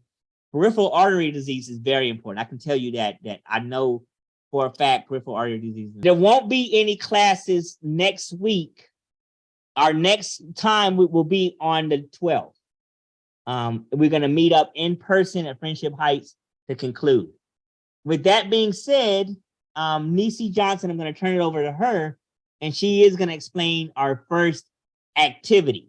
So part of us doing this, we're not doing this just to train you. We want you to go out into the community and teach the community, provide education sessions in the community, as well as do outreach activities, which includes like that walking club, which includes doing blood pressure checks, which include other things. And so Nisi's going to give you an overview of one of the activities we want you all to start with. Nisi? Oh, yep. Thank you. Thank you so much, Donnell. So Vanessa and I was having some conversations about an activity that is going to be taking place at Second Baptist as well as at Friendship Baptist on November 13th. And when we first started talking about the chat program, Lady Karima at Friendship said, oh, this would be a great opportunity for the chat trainees to get in an activity. So part of, you may recall, when we first started out, we talked about some of the training in the community also included the opportunity to utilize some of the skills that you learned, like we'll do blood pressure training. So you'll get that on on the 12th. And she thought, well, this would be a great opportunity to forget one of two activities in for the year. So your first activity, once we're all completed with all the training on Saturday the 12th, would be a health fair that is being held under the Heal Collective umbrella, but it's going to be at two churches. It's to be at Second Baptist and one would be at Friendship. So we're asking that as you are being trained to help out in those health fairs, we will have people, vendor on staff who will be doing blood pressures, for example, and BMIs. But because you have the opportunity to utilize your training during that event and to get that check off that you actually did your first activity on the 13th, either as a helping out with blood pressures or helping out with BMIs, whichever you choose at your church, you can certainly do that. For those of us who are coming like from Johnson Chapel, for example, you will be able to link with one of those two churches based on the closest to where you reside or where you worship, whichever works best for you. So both health fairs will be taking place immediately following service at church on Sunday. So Friendship has two services, so it will be after both of their services, the morning service and the afternoon service. And then at Second Baptist, it'll be after your first service. So the expectation is that you'll be at one of those two locations on Sunday the 13th, and you'll help out as best you can, either supporting blood pressure, supporting BMI, or even just having conversations with people about the information that you're learning, like helping them understand how to read a food label or helping them understand the importance of physical activity. So all of the information that you're getting on these calls and that you will get on the 12th, it'll be your opportunity to start sharing. So any questions about that? Okay, great. Yeah, so we'll be, thank you so much for that, Nisi. We'll be working again with Miss Kalita to figure out in terms of giving assignments in terms of if you want to participate in those health fairs, because we are having our Spirit of the Heart next week in Orange County. One of the other things we want you to do, and I'm going to send out an email about this and about what Nisi just said and work with Miss Kalita, with the assignments, is we want you to also attend Spirit of the Heart. So we're going to have a nice dinner at a meeting on next Thursday. So don't worry about election night. On election day, go vote. That's what we want you to do. Next Thursday, we want you to come to our Spirit of the Heart Leadership Forum. That is on that Thursday, November 10th. Spirit of the Heart Leaders Forum. We'll send you information about that. And we want you to register as soon as possible. On Saturday, we're going to have the conclusion all-day session. You get to see me in person. I get to see your lovely faces. And we'll finish up the sessions on the manual. And then that's on that Saturday. And on that Sunday, we have health fairs at 2 locations. I think 3 health fairs at 2 locations. And we want you to help out with that. So we'll send you an email about all of that and then work with Miss Kalita to get everybody's assignment and where they need to be. Okay, so we're right. I have one other question. So the self-directed sessions, are you going to send those out to us? Yes, I am. And so actually, you should have gotten an email from me today. I think I saw in the chat, and I need to write it down before I close this out, that someone was not getting it. If you're not getting the emails from me, then please get in touch with Kalita and get in touch with myself.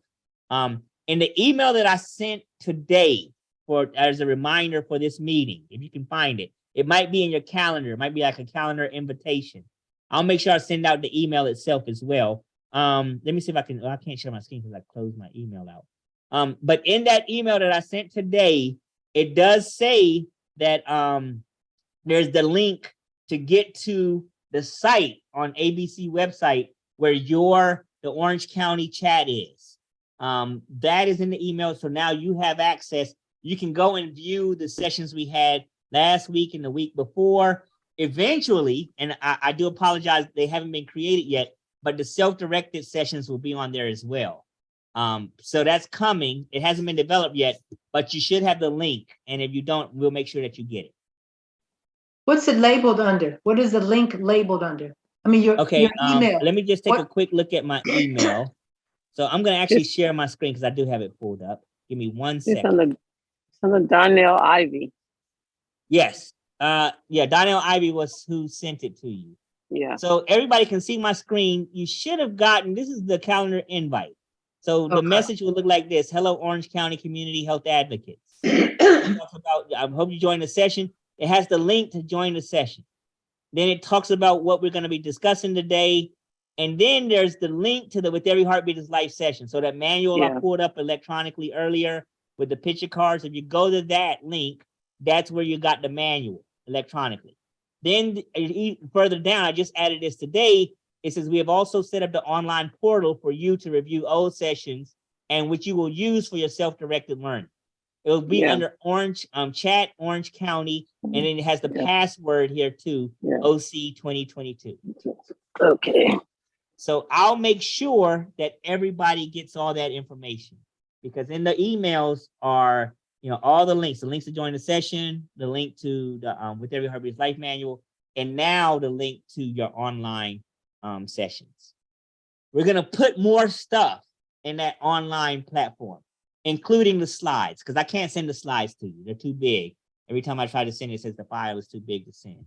So it'll be there. Okay, any other questions? If you know somebody else that's on the call and maybe they can't talk right now, but they're having trouble or they're not getting my emails, I did see one something in the chat, and I'll follow up with that. Please let me know so that I can figure out how to get them the proper email. The ones that are in the chat, I can add you to the email list. I need to do that. Okay, that's everything unless somebody else have another question. If not, then I won't see you next Tuesday. The next time we meet, I'll see you in person at the Community Leaders Forum on November 10th. I want you to register for that at your earliest convenience. I'll send out an email that provides the link to register for the Community Leaders Forum. We want to see you there, and then we want to see you on Saturday, November 12th, for the conclusion of this training, and then hopefully we'll see you on Sunday, November 13th, with the health fair. Thank you, everyone. Have a wonderful night.